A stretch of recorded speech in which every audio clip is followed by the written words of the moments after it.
object. So I am going to share my screen and start us off with like the briefest of intros, and then I'm going to hand off to Allison, who is going to lead us through the hands-on portion of today's workshop.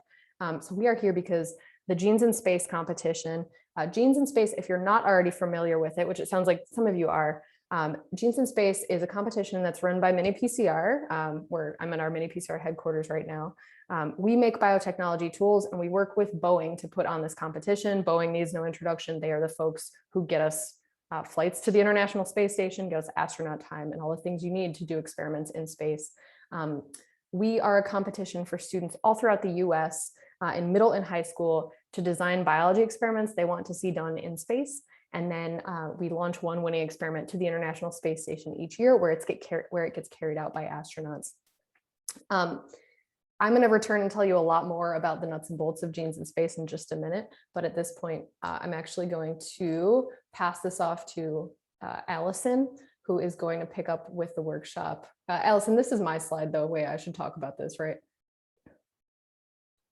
It can go either way. Okay, I'll just, because I've already started it, I will do this slide, okay, and then I'll hand off to you.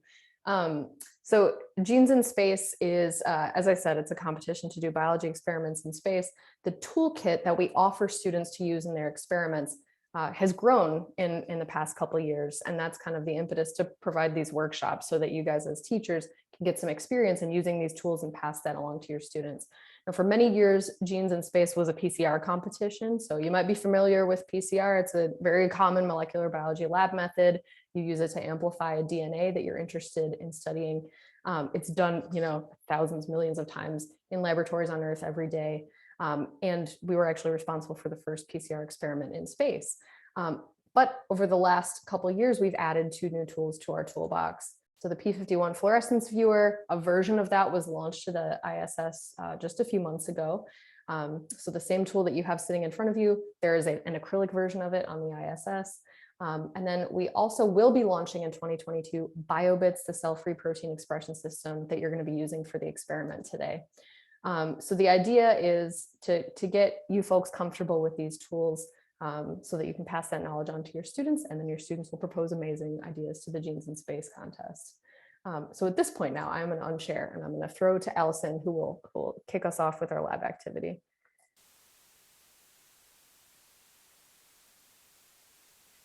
Okay, just a sec. Zoom always rearranges my windows whenever I start to share my screen, but I want to be able to see all your faces. Okay, so today we are going to focus on the BioBits cell-free system, like Katie said. It's one of the new methods in the Genes in Space toolkit. And we are going to talk all about how cell-free protein expression works in just a second. But first, I'm going to take a step back and set the stage for why protein production is such a powerful scientific tool. As you know, proteins are made in our bodies, and they're essential for keeping us alive. But often scientists want to make proteins outside of the body because they can be really useful tools in a lot of different settings, including in space. Oops. So for example, when someone has diabetes, it means their body can't make the blood sugar regulating protein insulin anymore. So as a treatment, they take insulin, and insulin that is available commercially now, it's all been produced in a lab. If we're thinking about this in the context of space, what if you have astronauts that have diabetes or some other disease? They're going to need medications to treat their diseases on the ISS or, in other locations as we expand further out on the moon, on Mars. And some of these medicines might be protein-based. Another example is that scientists make proteins to be used in vaccines to help train our bodies to fight against viruses and other infections. It would be really useful to be able to make vaccines on the ISS to protect astronauts in case there's an unexpected outbreak. And as a final example that's not medical, there are certain types of proteins that can help perform biochemical reactions to produce biofuels. Not only would this be really useful on Earth to help us find a sustainable fuel source that's better for the environment, but it could be really useful in space. For example, if we're going to go all the way to Mars, we're going to need a huge amount of fuel. And it might actually be more efficient to produce the fuel as we go rather than bringing all of the fuel with us from the start, because the payload or the entire weight of a vessel is extremely important.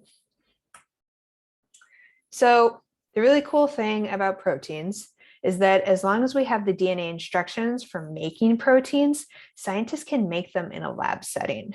We'll use insulin as an example. To make insulin, scientists first take the DNA sequence that encodes for the insulin protein, the insulin gene, and then they insert this DNA into living cells. Typically, scientists use bacteria, although other types of cells can be used sometimes.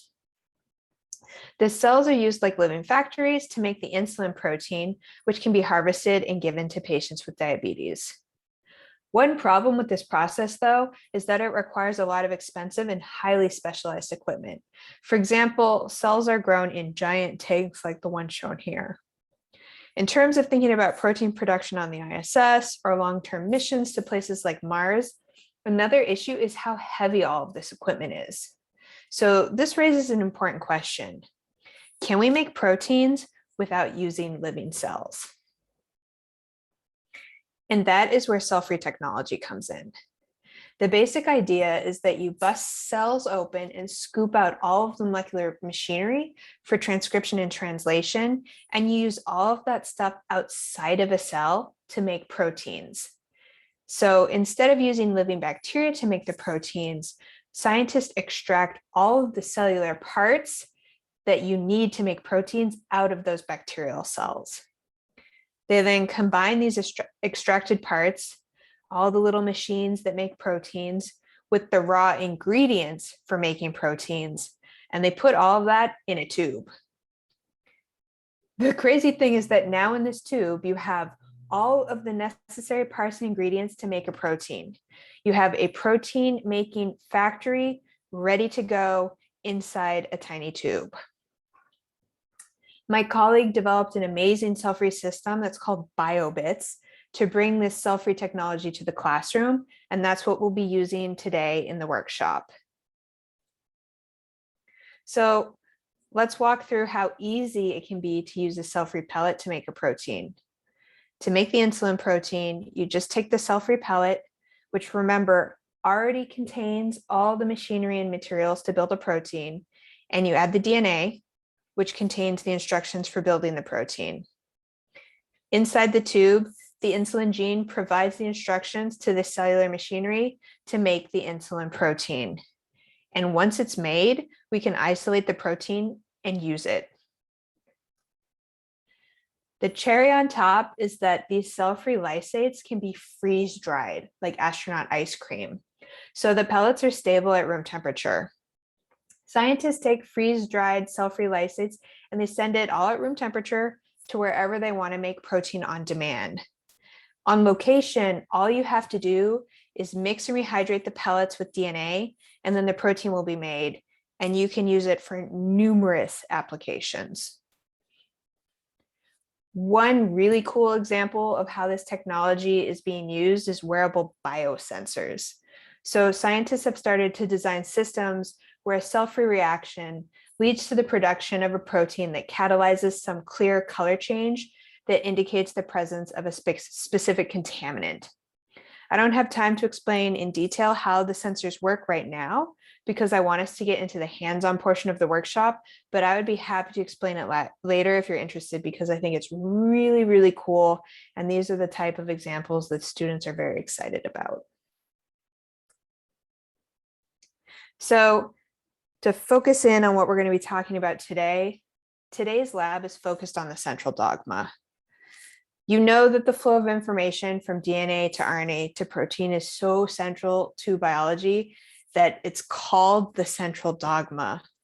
But as teachers, you also know that although this is one of the most fundamental topics in biology, it is notoriously difficult for students.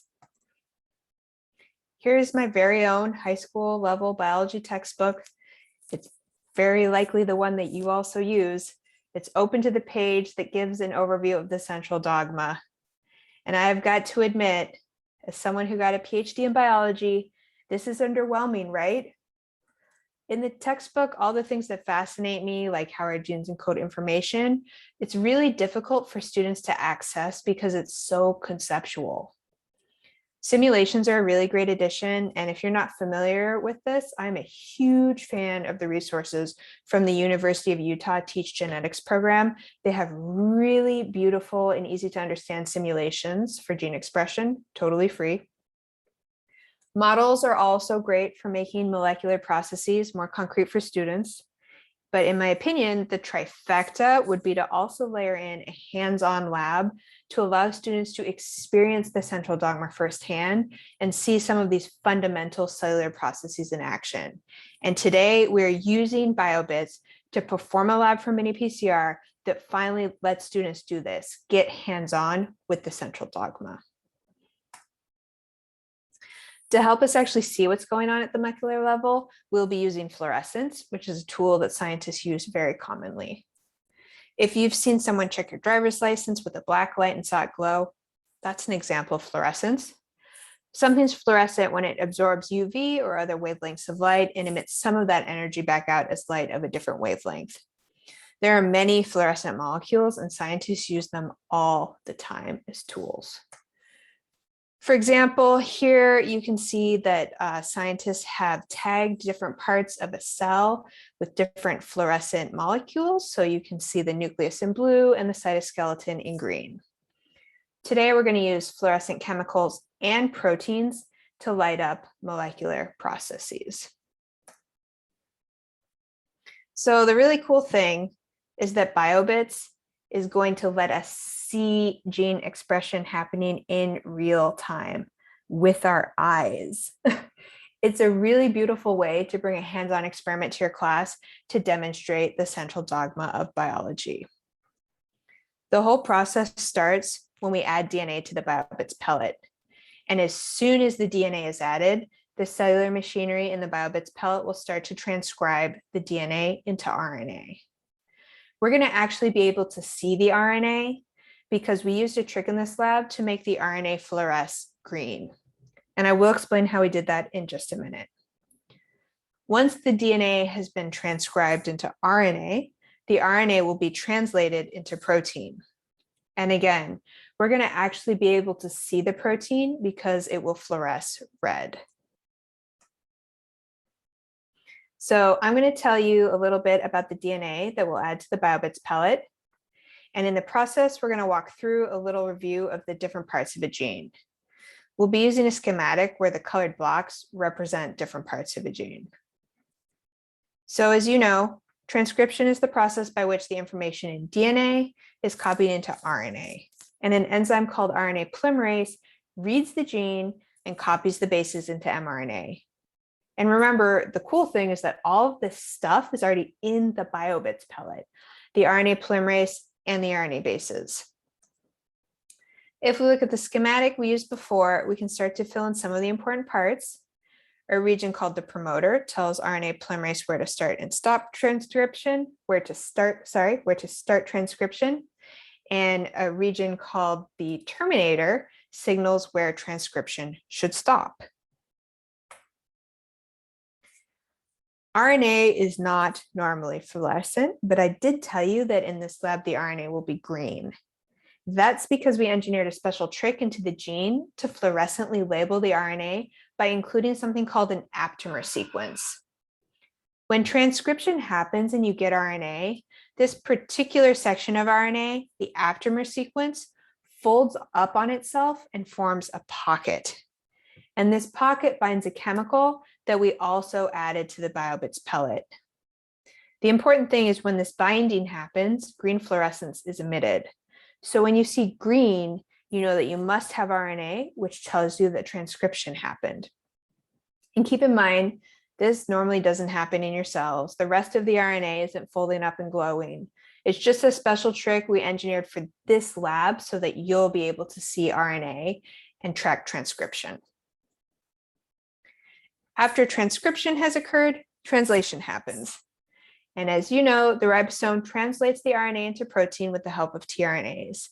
And again, the cool thing is all of this stuff is in the BioBits pellet, just waiting, ribosomes, tRNAs, amino acids. We can fill in the rest of our gene diagram now. So just like how RNA polymerase needs a promoter and a terminator to know where to start and stop transcription, the ribosome needs to know where to start and stop translation. And this comes from the start and stop codons. The information sandwich between the start and stop codons is often referred to as the coding sequence. This is the part of the gene that has the instructions for assembling the sequence of amino acids to actually build the protein. And again, most proteins are not easily identifiable by eye, but for this lab, we wanted you to see the protein so you could know translation happened. And I already told you that the protein in this lab is red. That's because we used a gene naturally found in coral that encodes a red fluorescent protein. So after translation, we'll observe red fluorescence. It does take around 4 hours for enough protein to accumulate to be easily visible, but the protein is extraordinarily stable. So we recommend students observe their reactions the next day to see translation. I have some samples that I set up months ago that we're going to observe to look for red fluorescent protein. So in a second, we're going to get to the hands-on part. You're going to set up 4 reactions, one of which uses a DNA molecule called DNA-A. This is the gene we've been reusing for this review. So DNA-A contains everything needed for successful transcription and translation. And then obviously we'll include some stuff to mess that up. So P51, you've got one. It should have the orange filter in. It is a cardboard box, but it's so much more than that. I really love the P51 because it's an extremely low cost tool that unlocks the world of fluorescence. I'll show you mine. I've turned it on. Glare. And mine's a little bit dim right now, which means my battery's running low. But you can see there's 2 tubes in here. One is green, obviously green, and the other one is not green. So this gives you an idea of what a positive sample would be. That's just highlighter liquid. So if you open it up, you can see it's got a tube holder inside. When you turn it on, it hits it with blue LEDs. Safe, cheap, easy to use. So transitioning to the hands-on part of the workshop. You should all have your P51 assembled with the orange filter in. It comes with an orange filter and a yellow filter. Orange works better for this experiment. You should have received a 4 microliter mini pet, which is a fixed volume micropipette and tips. Word of warning, it takes a fair amount of force to get the tip onto the pipette when the tips are loose, instead of being in a, racked in a pipette tip box. So just really put it on there, very firm. And then you should have received the Central Dogma lab kit, which I'll walk you through what's in that in just a sec. So in terms of the reagents, you should have received BioBits pellets in PCR tubes. They are in a vacuum sealed baggie. You want to save that orange desiccant card because we are only going to use 4 of these tubes today. So you should have enough to be able to do the experiment another time. And to save the other BioBits pellets, you just want to put them in a Ziploc bag with that orange card and stick it back in the freezer. Oh, that's the bag Katie was talking about. It's easier to cut it with scissors because it's sealed on every edge. And then you should have received a Ziploc baggie that has 4 tubes in it. The blue one is water. The green ones are 2 different DNA samples, DNA-A, the one I told you about, and a mysterious DNA-B, which we will not discuss actually. We will deduce some things about it at the end. And then a red tube, which has kanamycin, which the only thing I'll tell you right now is that it is an antibiotic. So I'm going to set up my samples, show you how to do it, and I'm not going to put the instructions up for you to do it until I'm done, forcing you to pay attention to me. You're all teachers, you know it. It's a classic teacher trick. So this is what they look like. I cut my tube so that I have 4. The pellet is in the bottom. It's very tiny and yellow. So it helps if you lightly tap on the table just to make sure the pellets are in the bottom of the tube. I'm not gonna lie, the hardest part about the entire lab is opening the tiny tubes. You're gonna wanna label them. And then this is the tricky part. Slowly open them one at a time. So if you rip off the lids, BioBits pellets will fly. So you really want to just grab the pull tab and pull very slowly. I can't show it on the camera very well because I need it on the counter for bracing, but I'm holding the bottom down and slowly peeling off the strip of lids one by one, and then setting that down because I'm saving that. So then all you need to know, pipetting is actually very straightforward. I'm not using a mini pet, but the process will be basically the same. You're going to add liquid to the BioBits pellet. You don't want to touch your pipette tip to the pellet, and you don't want to go to the second stop. It's a gentle addition of liquid. Oops, wrong tubes. 1 second. And I will show you very quickly, and then I will unleash you to set up your own. So I will hold this up to the camera so you can see it.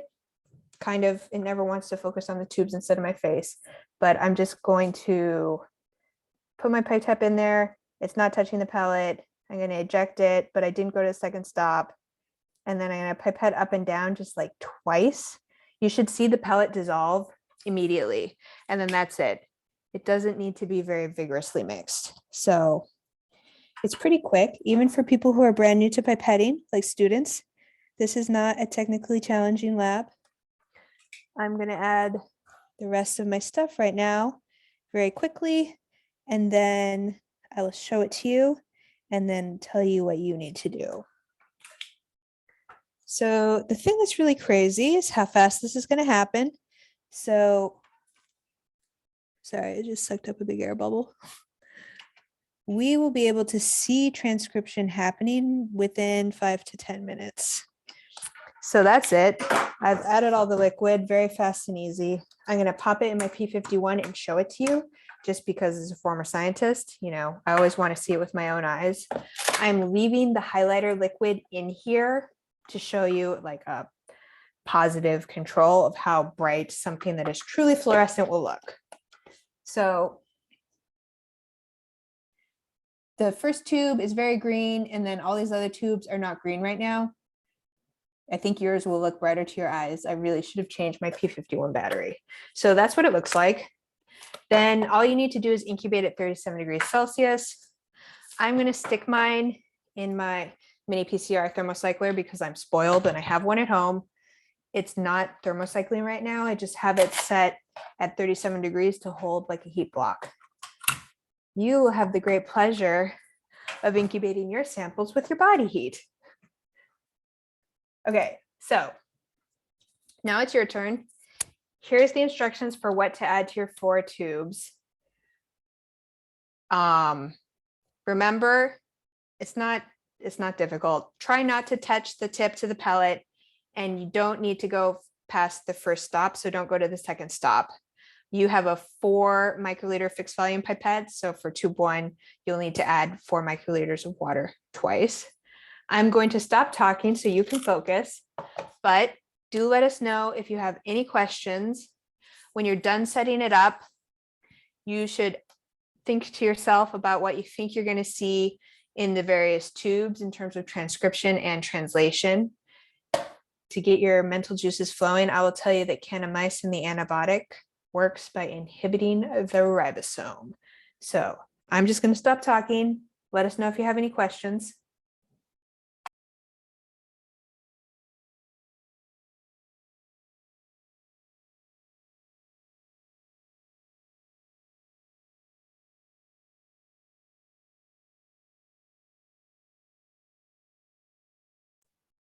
We should have like a song, Allison, that we play, like the Jeopardy music or something, but like a similar, just like pleasant background music of the right Yeah. length.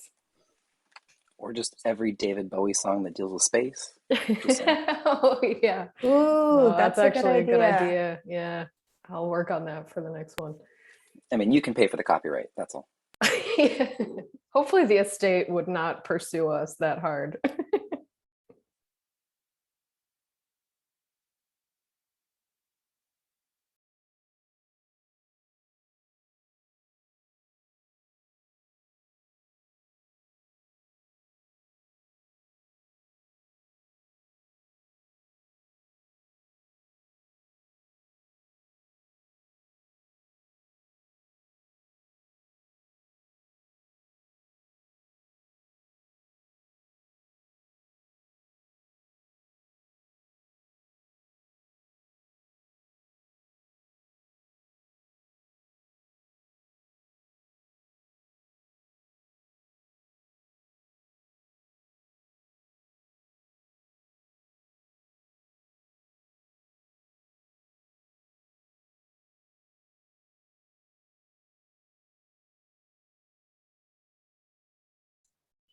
When you're done, you just want to put it someplace close to your core, in your pocket, in your armpit, somewhere where your 37-degree, well-controlled human incubator will be able to heat those samples.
I'm sorry. I'm gonna ask a.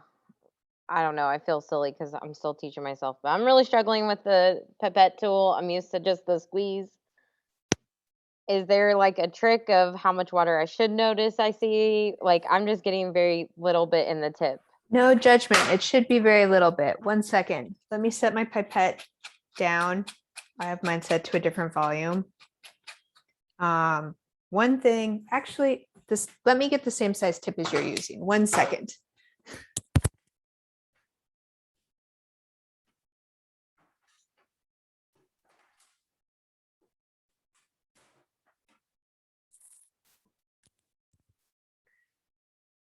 So this is a very legitimate question. Your pipettes are set to 4. And these are fairly large tips. So the amount is going to be very small. Let me get some, I'll throw away my liquid. I'm gonna pipette out of my water bottle. You can all judge me appropriately. Okay, so. Allison, unshare your screen for a sec even. Oh yeah, I also put the instructions in the chat. This should make me gargantuan. So, Katie, are their tips yellow? I think so. Yes, we got sent yellow. Okay, so this is the yellow tip. This is 4 microliters, and it's only going up to there. Like it's halfway in between the smallest mark, they're gradated, and the largest mark. If I eject this on my hand, it's literally like a minuscule drop. So the volumes are quite small. If it really seems like less than that, the most likely problem is that your tip is not well settled on the tip of the pipette. So it's not getting good suction. which it is hard to put a tip on by hand. That is one downside of this. So just try and seat it on very firmly.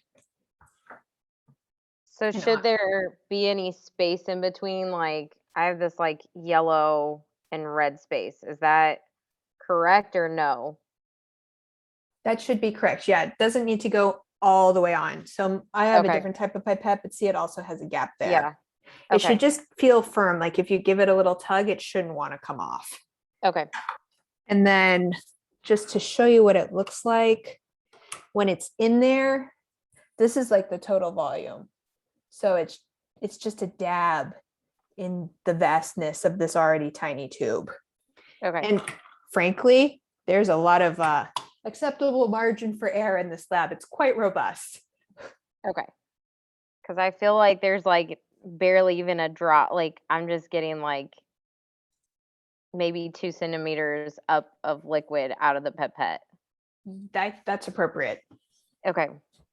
We're dealing in tiny droplets.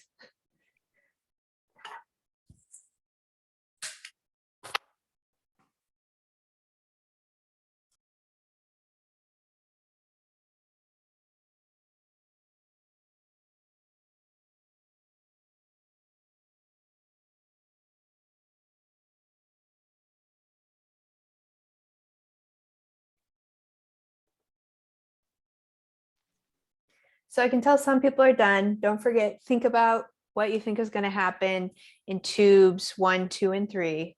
In DNA A, that's the one we talked about in the example. Kanamycin is an antibiotic that inhibits ribosomes. And DNA B, you know nothing about, but we will make some inferences at the end when we interpret the data.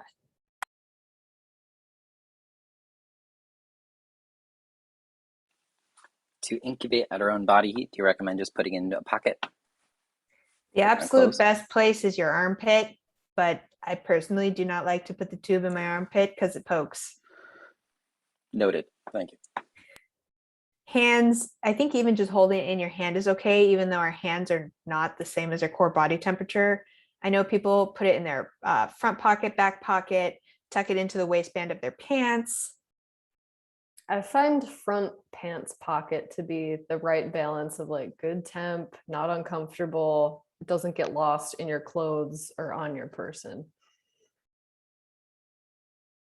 Whenever we go and do activities in middle school classrooms and we walk away with DNA extraction from wheat germ and a little tiny reaction tube, it's that little tiny pocket on the jeans. And like, you've never used this before.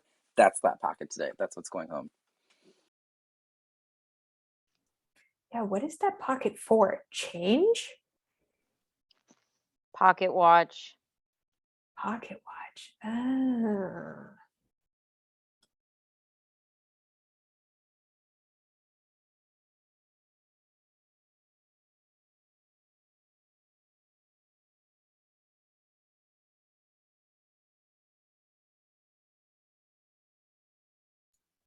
It looks like most people are done. Let's give it one more minute. And then if you're a little bit behind, I put the instructions for what volumes to add to the tubes in the chat. So if we move on, you will not be left without instructions.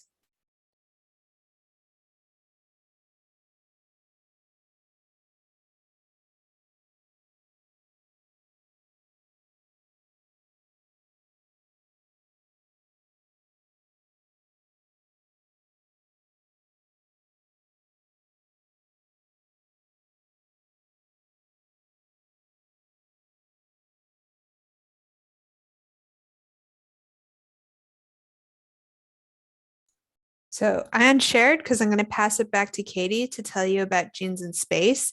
Don't forget, I put the volumes in the chat, and if you have any questions about the procedure, you can put them in the chat and I will answer them.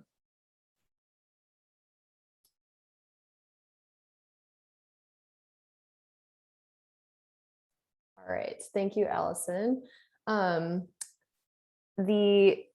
During this incubation, I'm going to talk to you about genes in space and kind of unpack the context a bit more.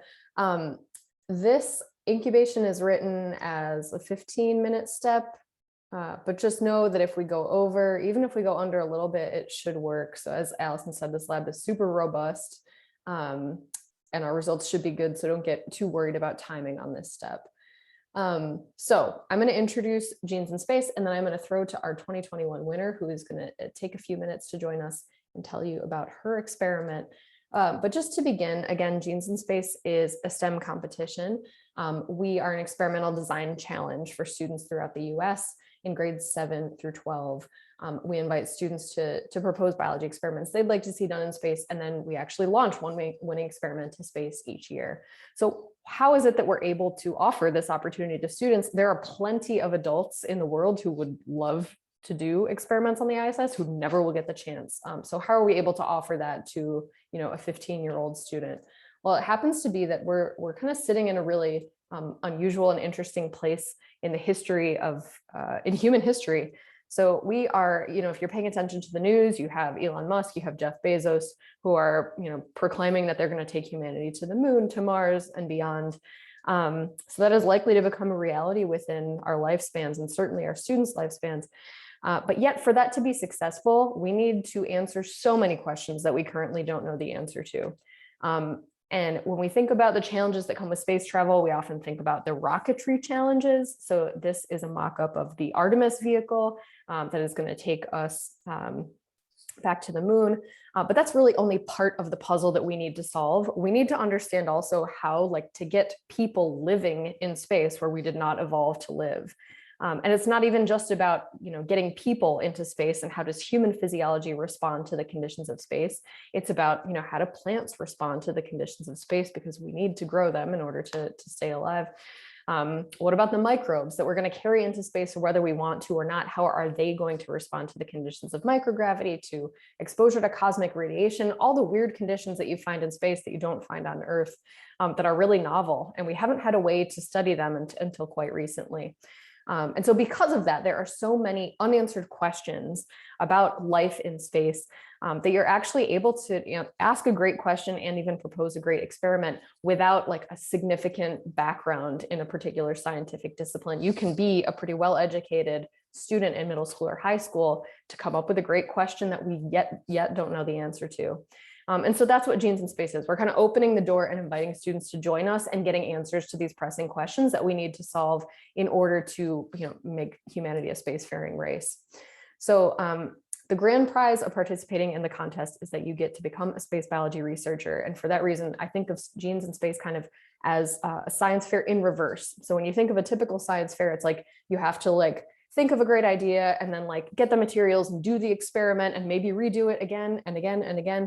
And then you get some great results and you show up at the symposium and you present your results. And maybe if you did a great job, you'll win, you'll get a trophy, and you'll get to go home. Genes in Space is kind of the opposite. So you just come up with a great idea, and then if you win, we put our resources behind helping you get that experiment done. That's one thing that makes Genes in Space more equitable and more accessible than most science competitions. Can you see my slides? I can see them, but I don't think they're advancing. It's still on the Artemis. Strange. Okay, I'm sorry about that. I've been really on a tear and have had some great slides and you've missed them. Hang on 1 second. Let me reshare and see if I can do it better.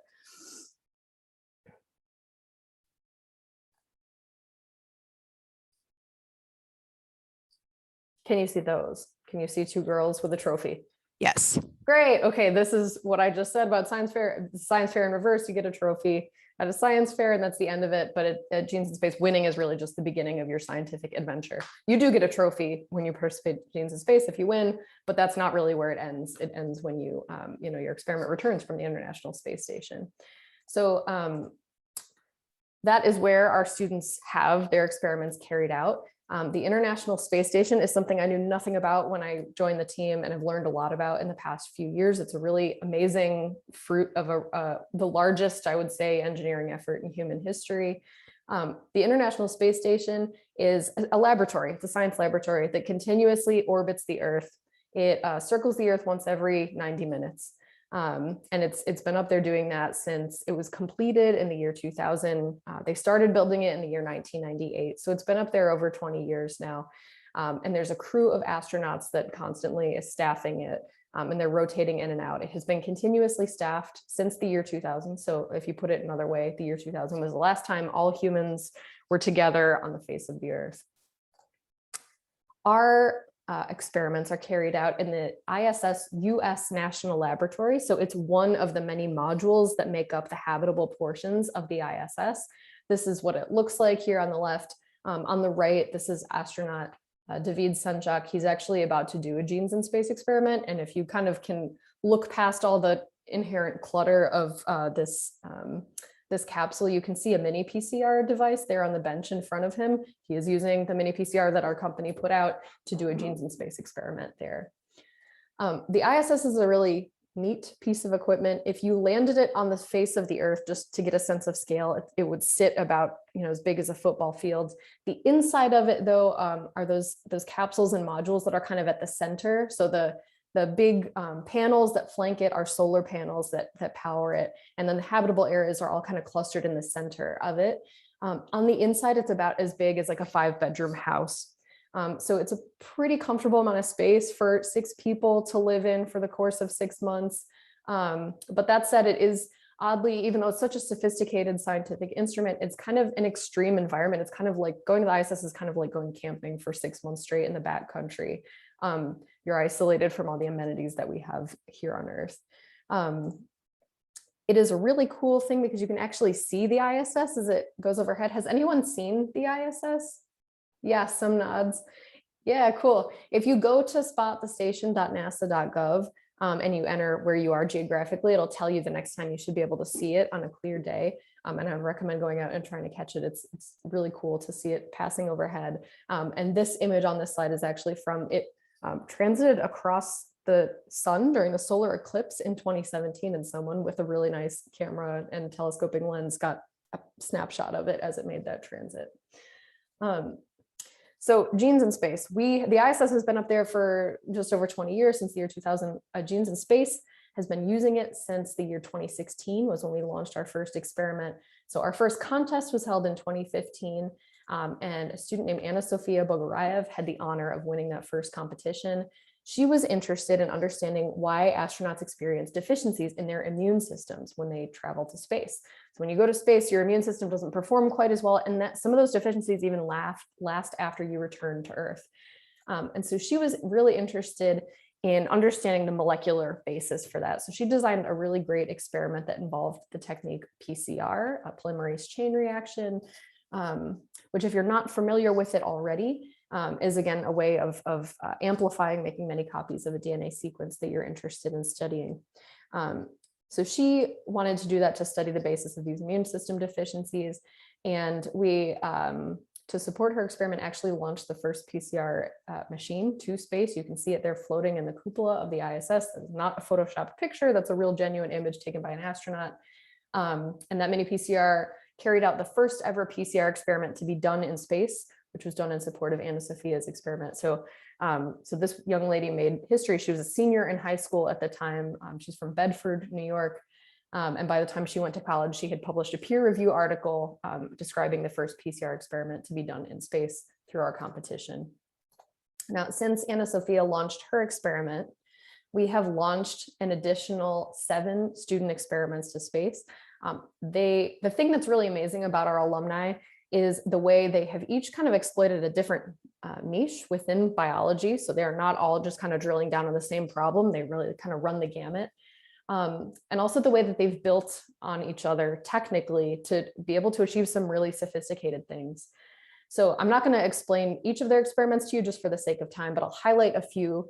Our second winner, Julian Rubenfein, he won our competition. He was a sophomore at Stuyvesant High School in New York City.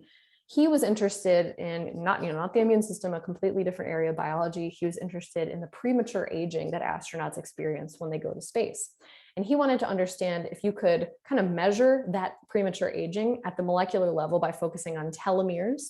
So you might be familiar with telomeres, right? They're like the end caps that sit on our chromosomes. They're made of DNA and they get shorter and shorter as we age. Well, he wanted to develop a molecular assay to actually measure that shortening in real time in astronauts to see if it's accelerated when they go to space, and if so, if there's a way to kind of reverse that, and if that might actually reverse the or prevent the advanced aging that astronauts experience. Julian's experiment launched in 2017. He published his results in 2019 in a peer-reviewed journal, again, when he was, I think, a freshman in college at the time.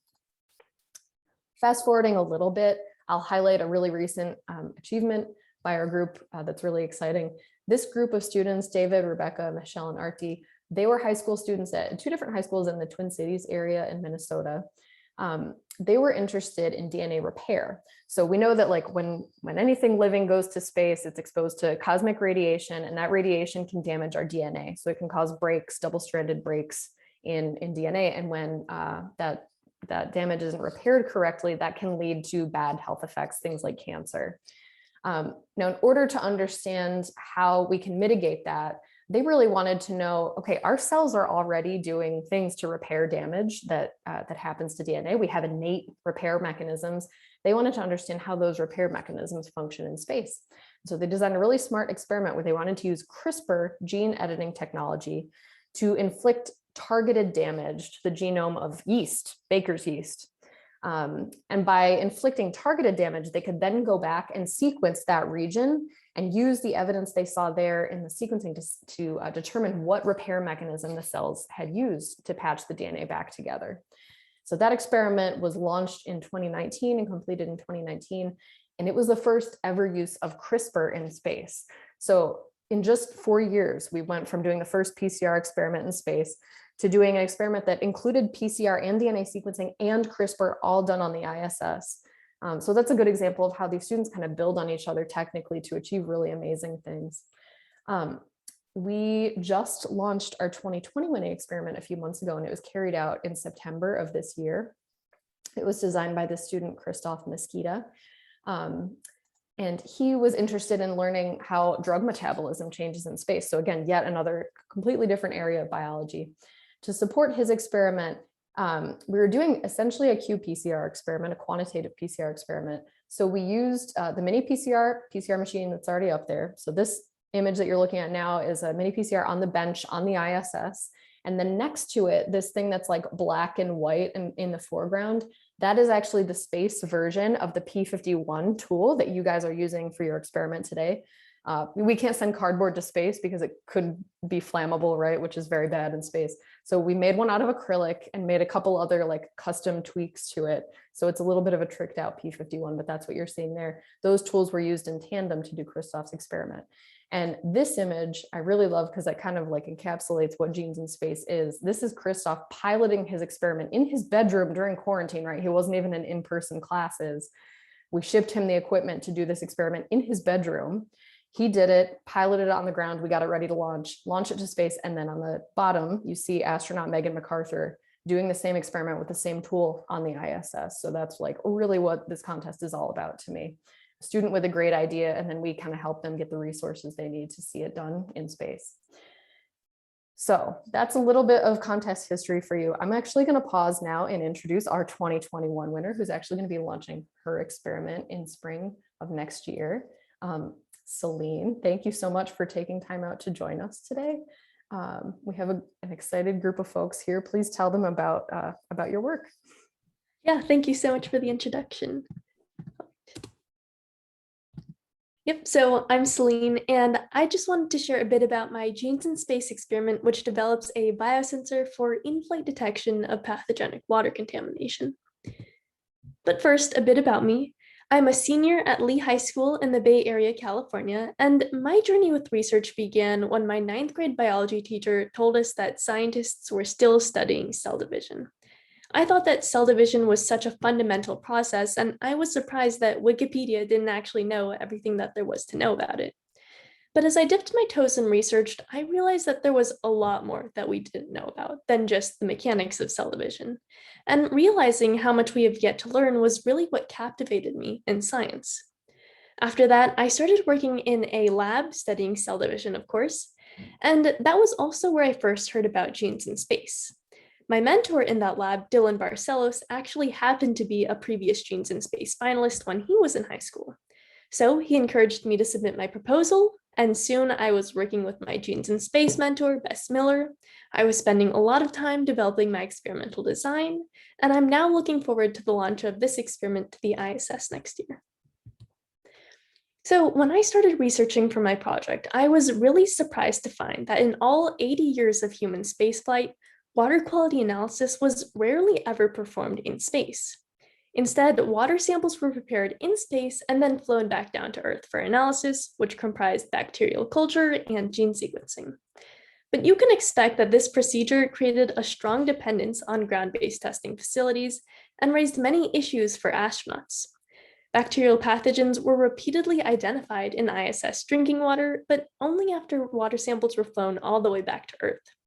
An Apollo 13 crew member even developed a severe urinary tract infection and was then misprescribed medications in space because they couldn't diagnose what pathogen was causing the infection. Now, we could try to perform the complex process of bacterial culture and gene sequencing in space, but it's not really safe to culture bacterial pathogens in a confined environment. And this procedure requires skilled operators that may prevent astronauts from being able to comfortably test their water supply. So when I was brainstorming a solution, I came across cell-free biosensors, and I read about these biosensor diagnostics that were being developed with cell-free reactions. And with BioBits newly added to the Genes in Space toolkit, I decided to develop a cell-free biosensor for pathogens in drinking water. Now, BioBits is particularly great for space applications because it can be stored for long periods of time during expeditions. And at any point with just the addition of water, astronauts have instant diagnostics. In comparison to DNA sequencing or PCR-based approaches, cell-free reactions can detect for a much broader scope of molecules, including not only nucleic acids, but also metabolites, toxic byproducts, and heavy metals, making them much more versatile tools. In my experiment, I decided to use BioBits to optimize a biosensor that detects the pathogen Pseudomonas aeruginosa for use in space.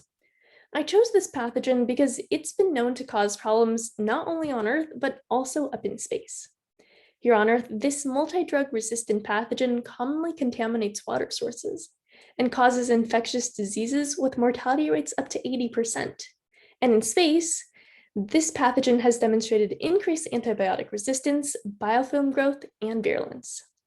Now, if we combine all of that with a weakened immune system caused by microgravity, that's a major threat to crew health.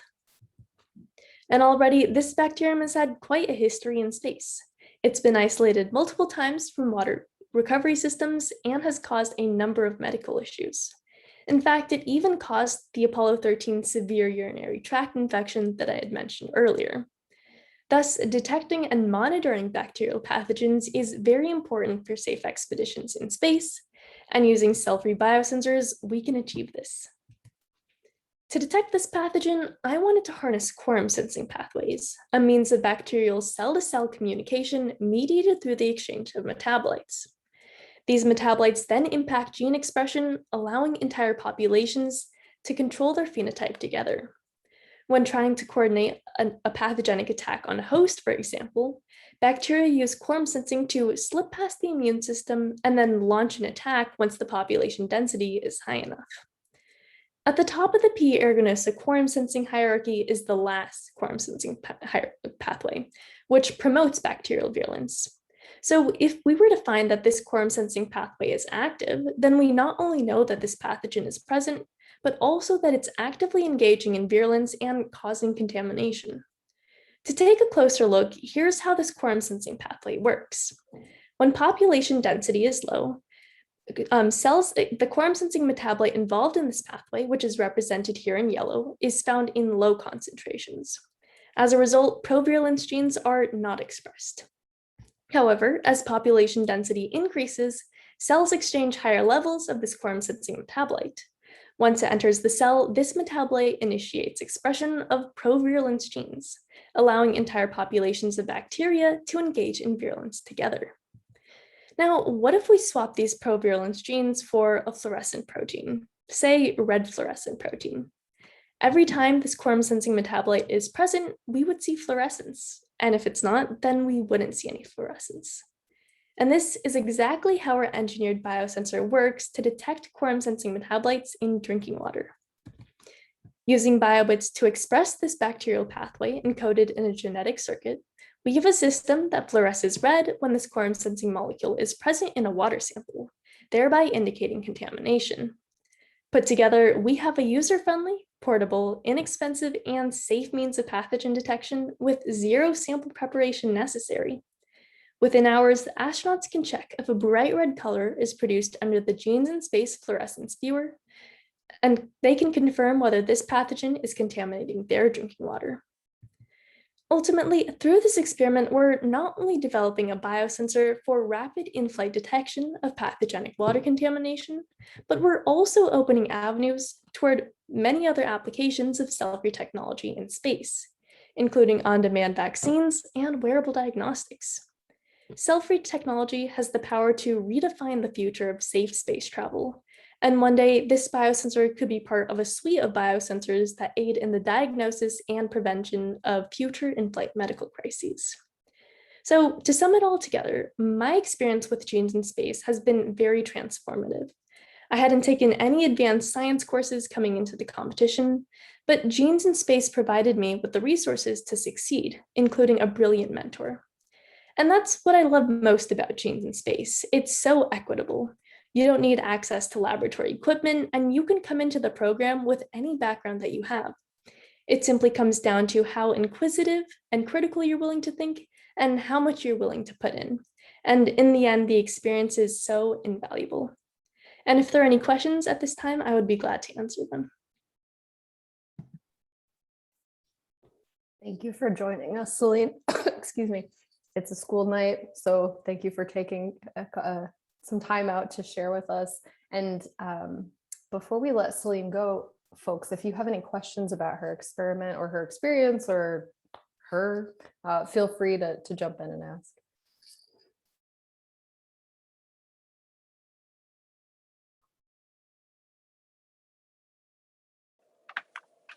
Awesome. Thank you, Celine, for sharing and your whole pathway to this moment right now where your experiments can be in space. Can you step back and maybe remember what was first introduced to you? Like what in the classroom made you first go, oh, I'm curious about this. So what could I or others in this room do to help inspire students like you to consider this opportunity to have a moment in space and a moment in science and a moment in history? I think what was really eye-opening for me is just kind of realizing that in class we learn scientific facts that seem like very straightforward and like like almost like very like logical, but I think it's also important to emphasize that there's a lot of unknowns, and there's also a lot that like students themselves contribute to, perhaps at the high school level, or if they decide to pursue this beyond high school and college and as a career. So I think that was a very special experience for me when I learned that. I thought cell division, was such a fundamental and basic process, but realizing that there's a lot more to this very simple and almost like seemingly straightforward process. And I was very curious to explore those avenues. Awesome. And I love how you referenced a problem that was historical, that was never solved and could be solved with this. So thank you so much. Yeah, thank you.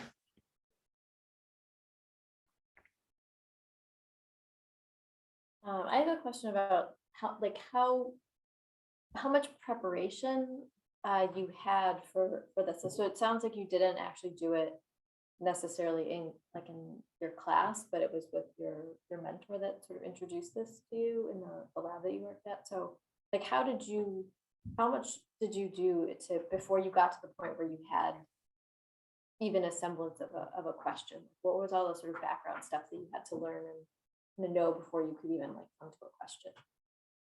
I was it kind of originated through like chats that I was able to have with other people in science, particularly with my mentor at the cell biology lab. And I think those conversations were very eye-opening. And then I did a lot of research into articles. And I think kind of knowing how to read scientific articles and how to navigate like these different publications and formulate your idea was a very helpful skill that I certainly applied very early on in the competition. But I think simply introducing and bringing up the competition, I wish my biology teacher did that to me. So I think that students will certainly appreciate that. I can add here to the importance of like having scientists or folks who are familiar with the competition like come in and share with your students. I will volunteer the Genes in Space team. We do classroom chats all the time. We did this pre-pandemic. We certainly did a lot during the pandemic, but we're happy to arrange for a genes and space scientist to join your classroom virtually and do a Q&A or share a little bit about investigations we've led on the ISS. If you have a group of interested students, happy to join. You could just reach out to us. You have my contact now, and we'll be happy to arrange that.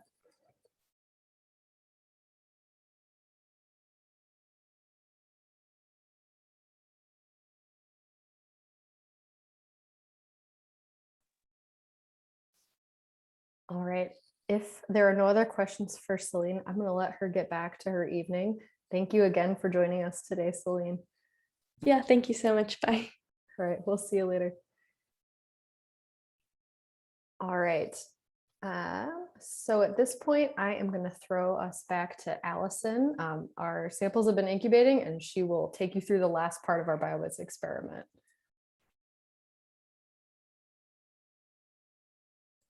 Okay, so I showed you in the beginning, nothing was fluorescent. Moment of truth, wherever weird place on your body you tucked your samples, take them out and put them in your fluorescence viewer. I will show you mine. So I left my, it's very bright. I left my highlighter liquid in there. So we're going to be looking at the strip of 4 tubes.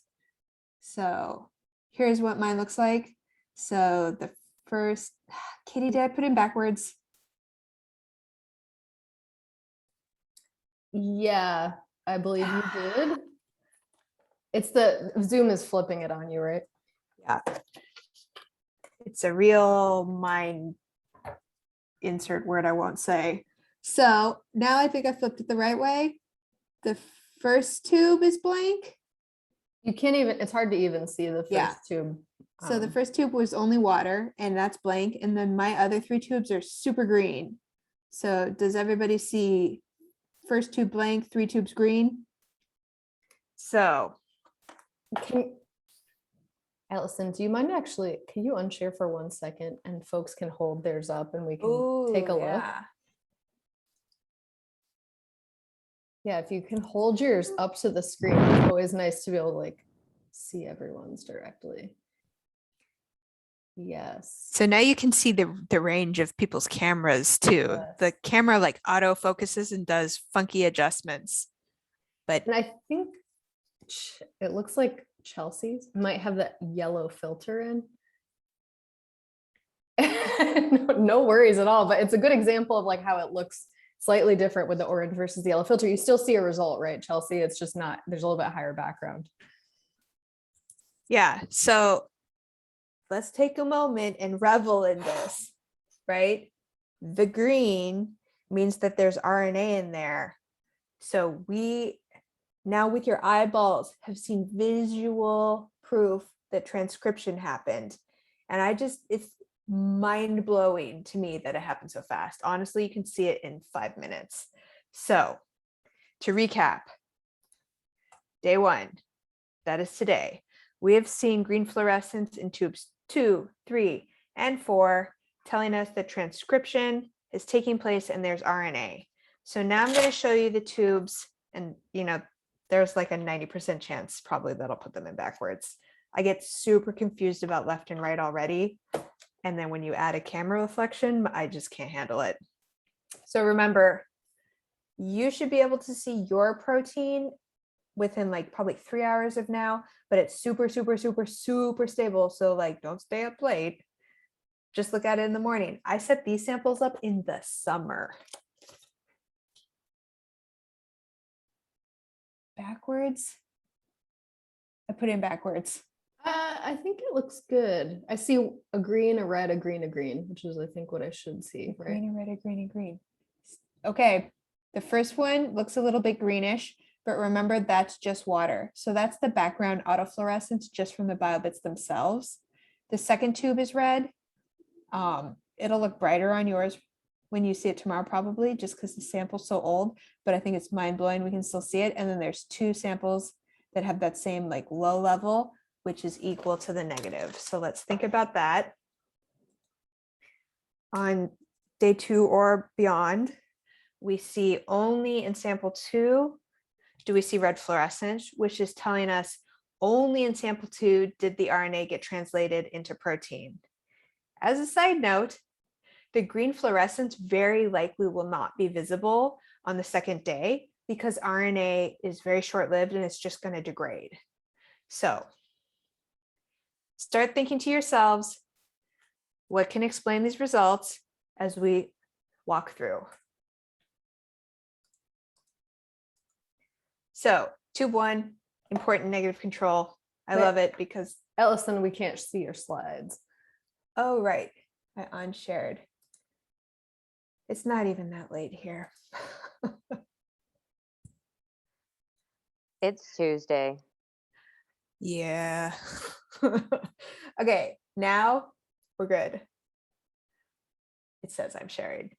Tube 1, water only, important negative control. Extra important with fluorescence because a lot of things can have like a light background fluorescence. And also very important, this is a nice lab that you can do like over the camera in the very unfortunate event that you have to go back to that. So we only added water. This control makes sense to students, which makes it my favorite type of control. On the first day, there was no fluorescence. And on the second day, there's also not going to be any fluorescence. If we think about why this makes sense, we didn't add any DNA. And if there's no DNA, there's nothing to be transcribed into RNA. And if there's no RNA, there's nothing to be translated into protein. So this one is like, yes, that makes sense. Moving on to tube 2, remember this is the one where we added DNA A, the sequence where I already told you in advance actually that the gene contains everything you need for successful transcription and translation. On the first day, we saw green. That tells us that there's RNA present and transcription has happened. And after the second day, you'll see red fluorescence, which tells you that there was protein present and translation happened. So together, these results confirm the claim I made to you that DNA A contains all the necessary things for transcription and translation to be successful. And I just cannot overstate how mind-blowing it is to me that we have this simple colored assay basically to finally see transcription and translation. And now we'll move on to the next 2 samples where we start to manipulate that and see some of the things that can go wrong with the process. Really helps students understand.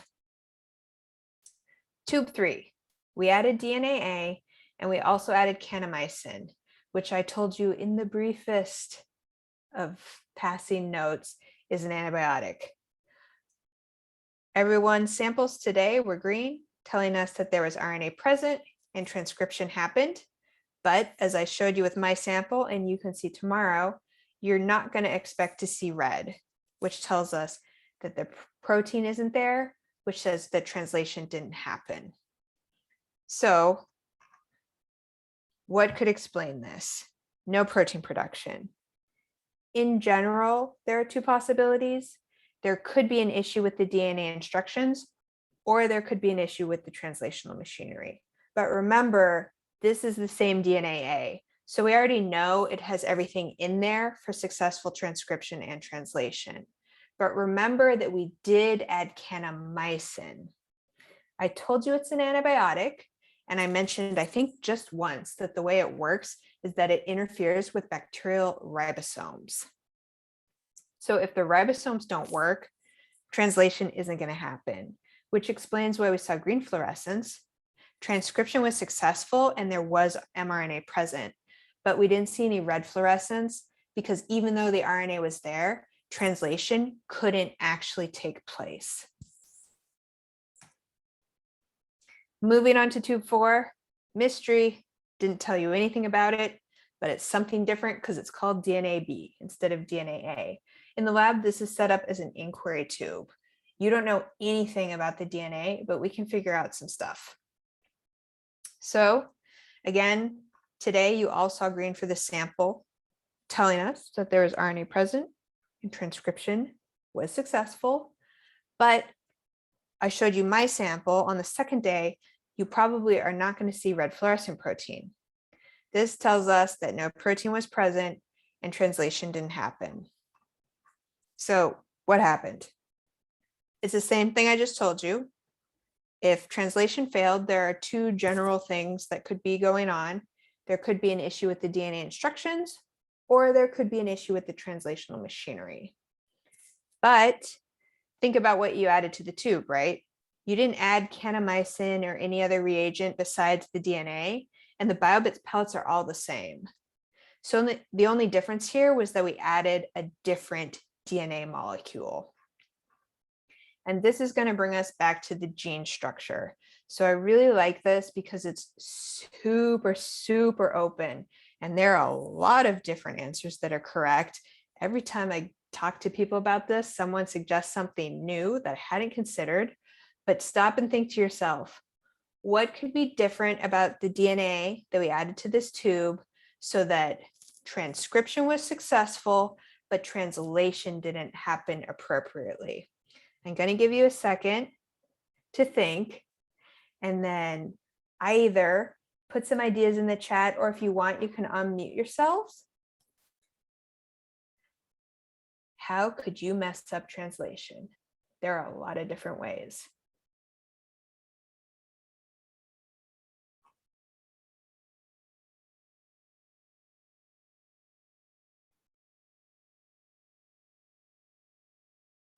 Nonsense mutation in the gene, love it.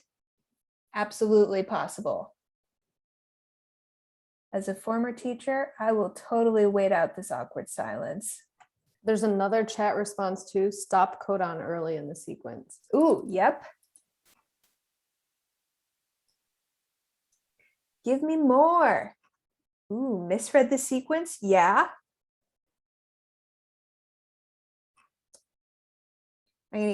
I want one more.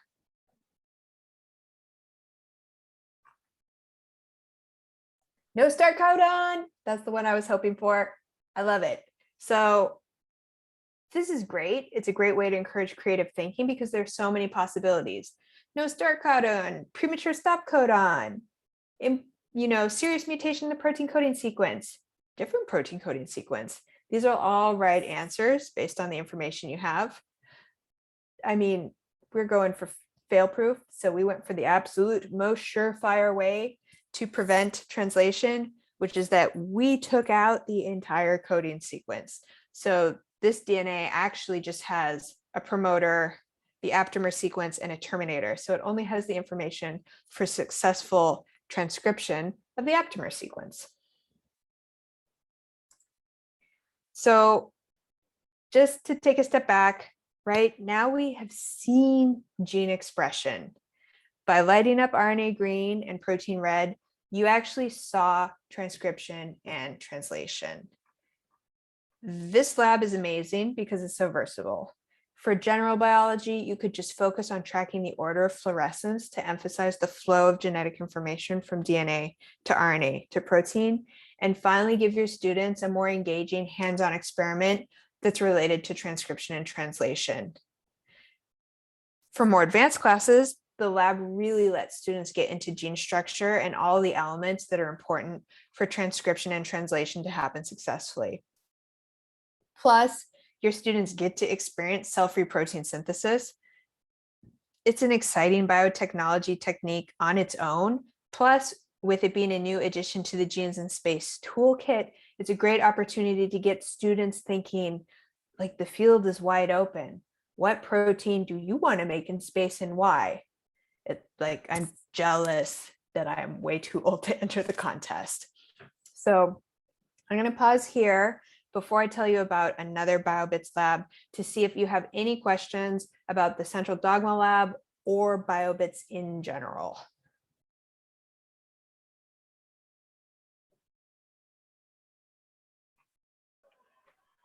I saw that the BioBits are going to be available next year, as in like January of 2022, or are we thinking like next school year? Katie, are they back ordered right now? No, I think they're available right now. They're launching to space next year. They're available to Or like maybe June. that's what I saw. If it was on the slide earlier, that was like launching in 2022, not like product launching, but like literally okay. launching to space in 2022. So you should be able to order this online right now. They're just not yet available if you're on the ISS, but they will be next year. Yeah. So we make a lot of BioBits. They're, as you can see, amazing for this purpose. I'll tell you about another cool lab that uses BioBits, and we're releasing more.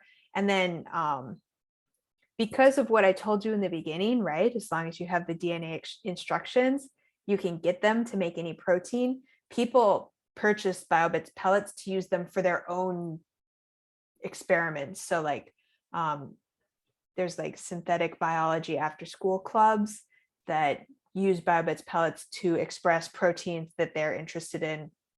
The coolest one I heard of was a club where there were students who were interested in why Komodo dragons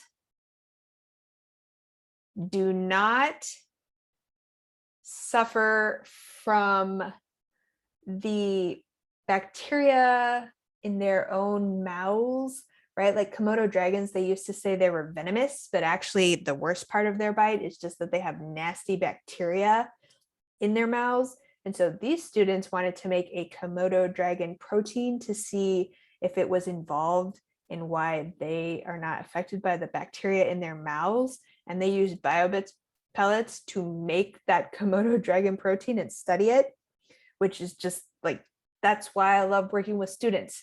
What a bizarre thing, but such a cool idea. Anyway, so obviously I think BioBits are extremely cool. I'll tell you one other. Wait, there was one question that came in the chat. It was, do you have any data / a mathematical formula for what's happening inside our reaction tubes to be able to share with students to back up the visual reaction we're seeing? So like,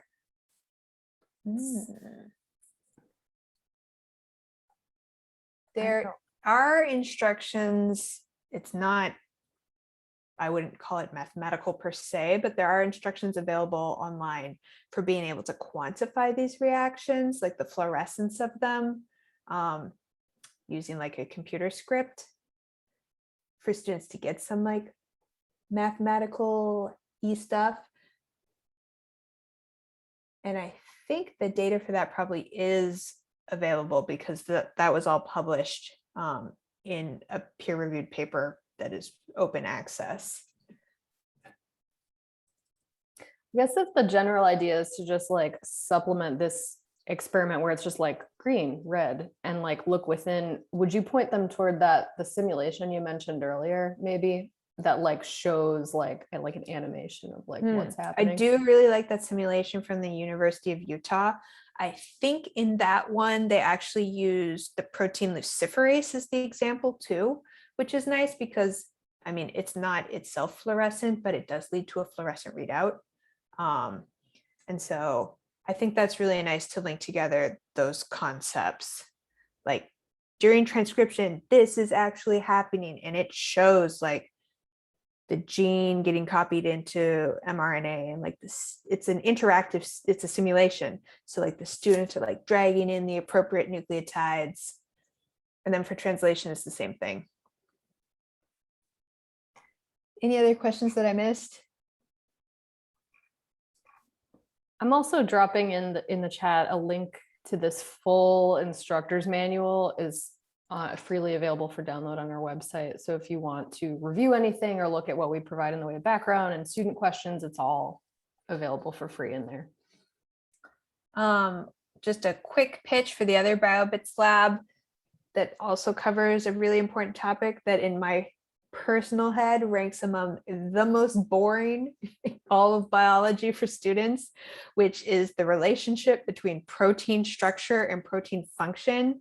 In the second BioBits lab, students investigate this relationship between structure and function using fluorescent proteins. The lab is framed as a protein engineering challenge where students use bioinformatics to understand how changes to the structure of fluorescent proteins can alter their function. So, you know, otherwise it's so boring to students. Primary structure, secondary structure, tertiary structure. It's and it's in the beginning of the year when you're trying to convince them that biology is fun, having a hands-on lab for that is really great. And that's pretty much it for my love affair with BioBits. I'm going to pass it back to Katie to wrap up.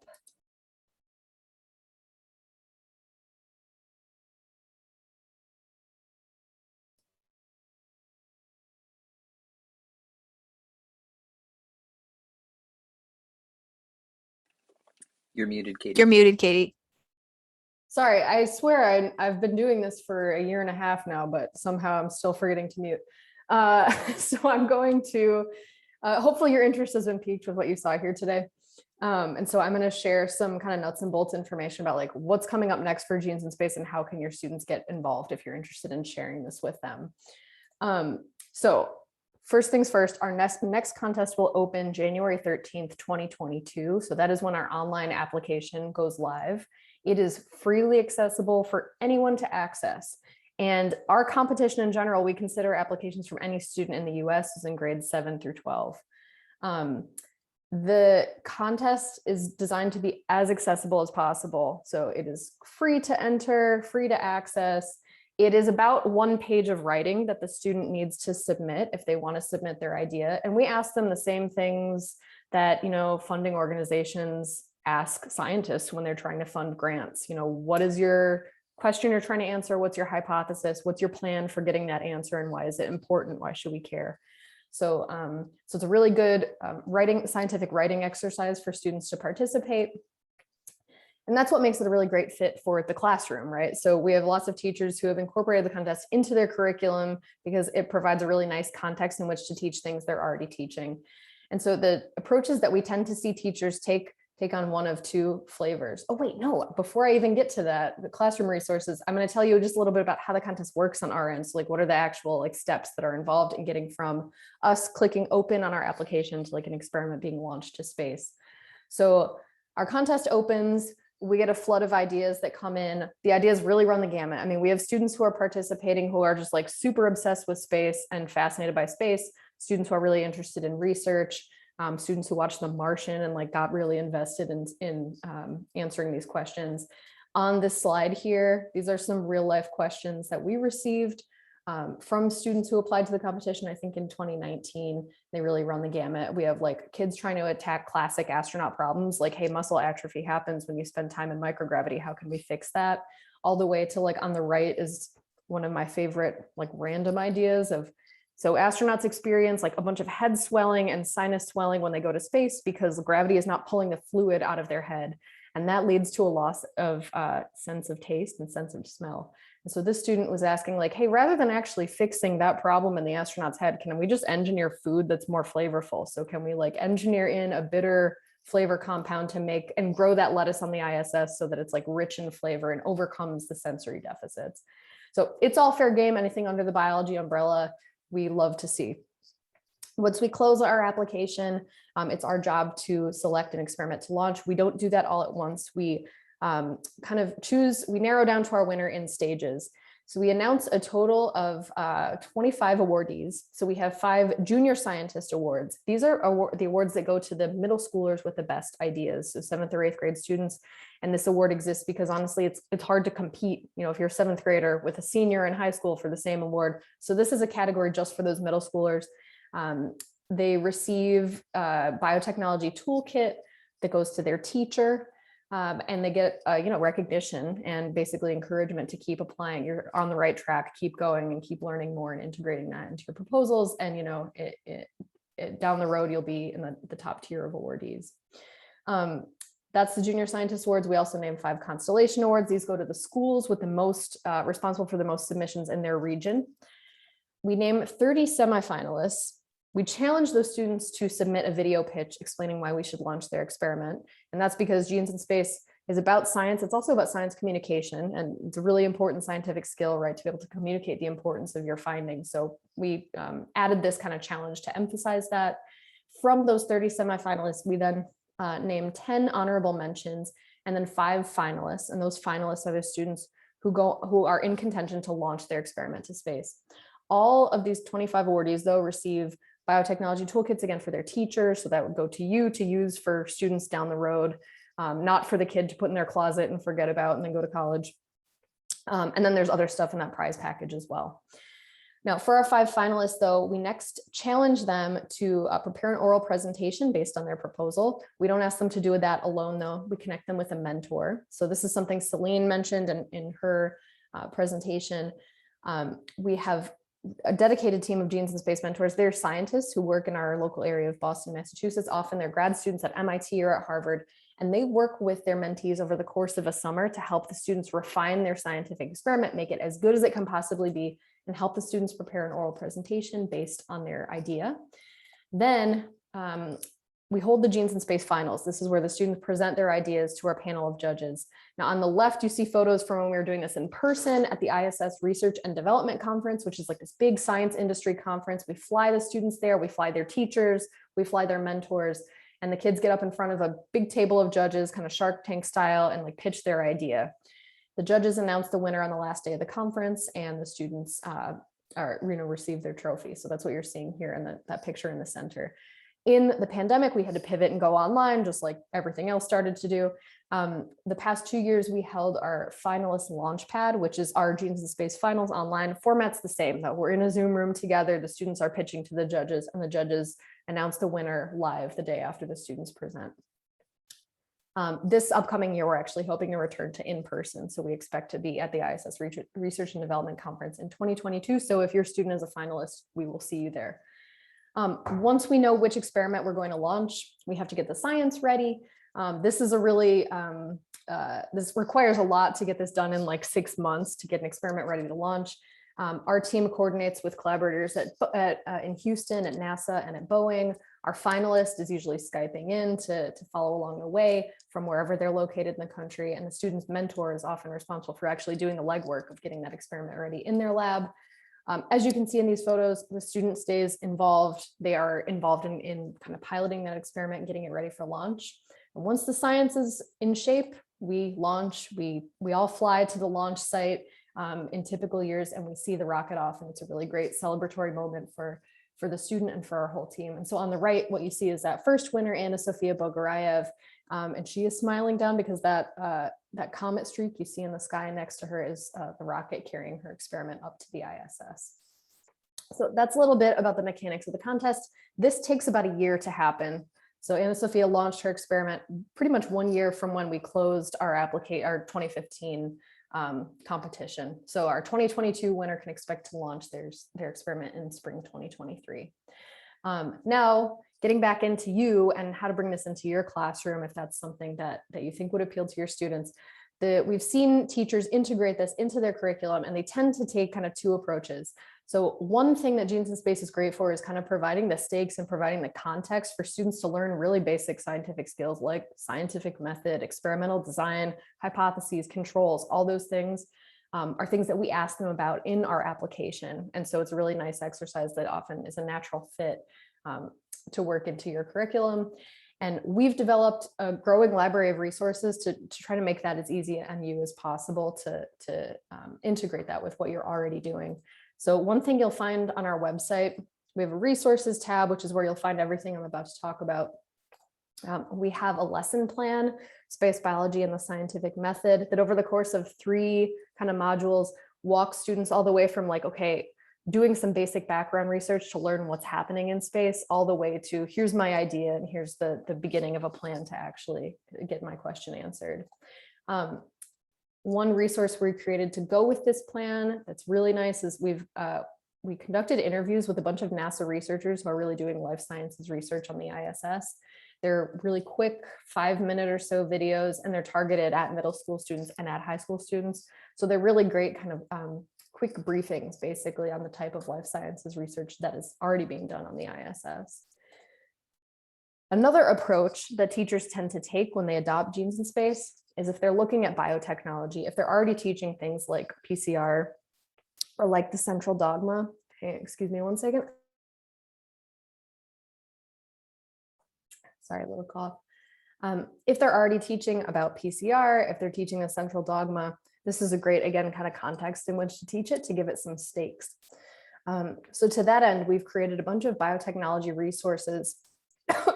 Sorry. That can help students kind of wrap their heads around this biotechnology.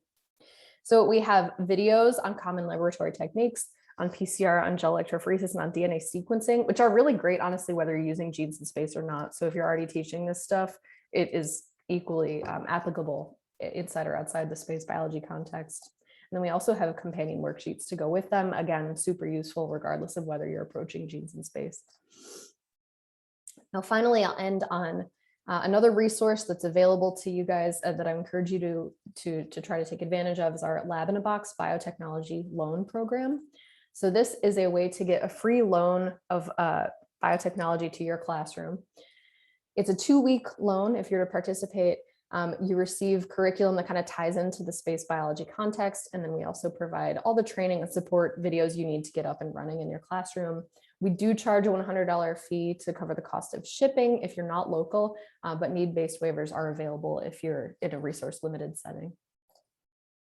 This is what you receive if you participate. So we send you a class set of PCR machines, of gel electrophoresis systems, all the pipettes, all the accessories you need to use them.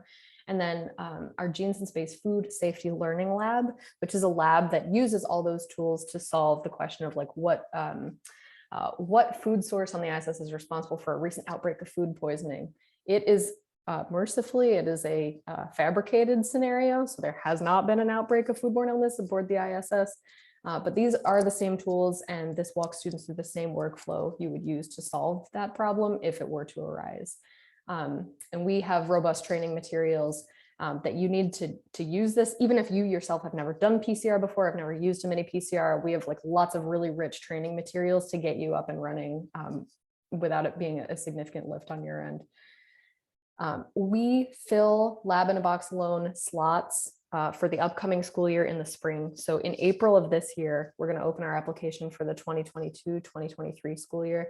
We would love to see your name on this list when we open our application. And because you've attended one of our workshops, we would really love to continue supporting you in the future. If you scan that QR code and go to our website, you can add yourself to our wait list. It's also available if you go to genesinspace.org, go to the resources tab, there's an icon for the Lab in a Box program that'll take you to our wait list as well. So actually, before I even move on here, I just want to close by kind of showing you what it can look like when you integrate these tools in your classroom. There's a video that I will share that was produced by a group in Colorado. There's a school called Thunder Ridge Middle School.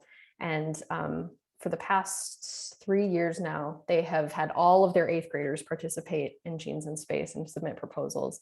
They've participated in our Lab in a Box loan program, and then they use that to kind of tie in Genes in Space. And so in the video I am about to show you, this is a video they produced that kind of shows what it can look like when you use these things together. So.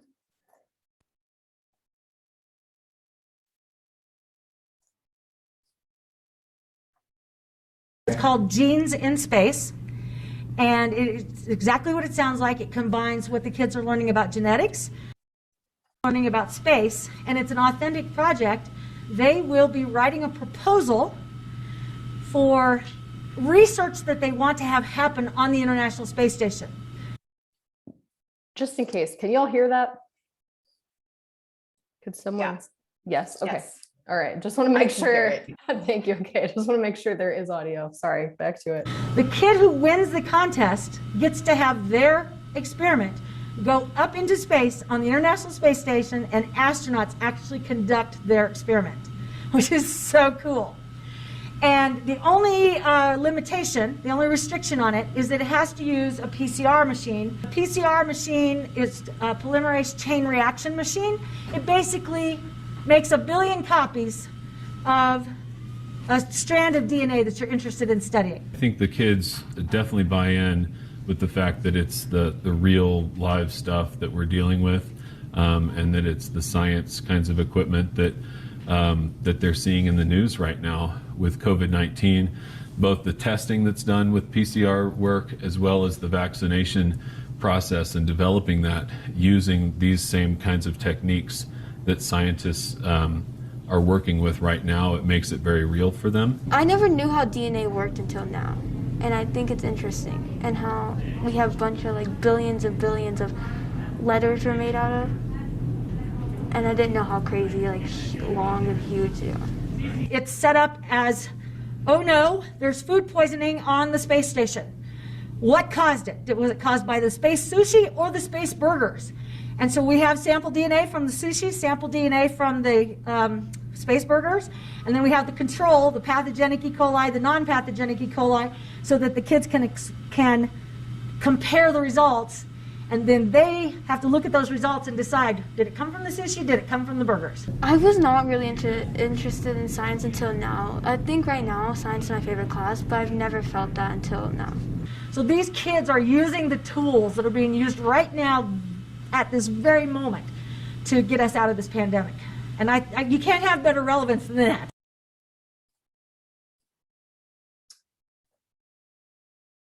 Great. So that is Thunder Ridge Middle School. They're doing Genes in Space Plus Lab in a Box. But we've certainly heard from many other folks who have kind of integrated with one or both things, and had some great results. So that kind of wraps up the Genes in Space portion of this. I'm just going to close by sharing, you now own a P51 that is yours to keep. Katie, I have one quick question related to Genes in Space. Of course. About Lab in a Box. Can you get the loan if you only need the reagents? What if you already have the equipment? That's a great question. We do reagent only loans. We can send folks 2 of these Genes in Space food safety lab kits. And if you're in that position and you own, PCR machines or electrophoresis units that you can use, just note that in your application. Those are easier to justify, or easier to fulfill than the ones that require equipment, because we only have so many sets of equipment we can loan out, but we have lots of reagent packs we can send. So you now are in possession of a P51. If you want to explore the full world of things you can do with P51, I will point you to the mini PCR website. Just know we have labs where you can use that to explore the basics of DNA structure. You can use them to explore enzyme activity. You guys did the central dogma lab today. We have labs on qPCR. So if you have higher level students, they can really unpack the science behind the COVID test with our qPCR labs. And then basic labs that explore the principles of fluorescence. In the middle of this icon, we have a free lab, our chlorophyll lab. It's cool. You mash up a leaf and extract the chlorophyll. And you might already be doing this for like a chromatography lab. Well, if you take that, that chlorophyll and put it in a tube and pop it in your P51, it glows red. And our chlorophyll lab kind of explains the science of like why that is, because it's a very unexpected thing to see. So check that out if you enjoyed using the P51 tonight. And then Mini PCR makes lots of other labs, most of which are PCR and electrophoresis based, but we have a growing library of labs that approach other things. And even this slide is outdated because we now have a couple CRISPR labs as well. To close out with some very practical things, and then Allison and I can hang around and take any questions you might have. If I don't have your media release, if you could sign that and return it to me, that would be wonderful. I would really love to put this up online so other folks can kind of see what these sessions are like. And then we have an evaluation form I'd also ask you to fill out. You can find it at genesinspace.org/eval. And we're always looking to make this as useful as it can possibly be. So please let us know how we did and what we can improve in the future. And if you enjoyed your session tonight and you have colleagues that might also be interested, we have 2 spring sessions with open seats. There's a couple seats left in our January workshop, which is going to be on a Saturday afternoon. And then our February workshop right now is about half full. It's going to happen on Thursday night, February 24th. So please connect your friends with us if you have folks who you think would enjoy this as well. And that's it for us. I'd like to thank our sponsors to close. We're headed by Mini PCR and Boeing, but we're also supported by the Space Station Explorers Program and New England Biolabs, which you might be familiar with. They are what make all this possible. So it's a big thanks to them. And I'll stop share now. Feel free to linger if you have any additional questions, but otherwise, thank you so much for joining. I know it was a school night and many of you have to teach tomorrow and you're busy and have rich, full lives anyway, but thanks for taking the time to join us. And I hope it was worth it for you.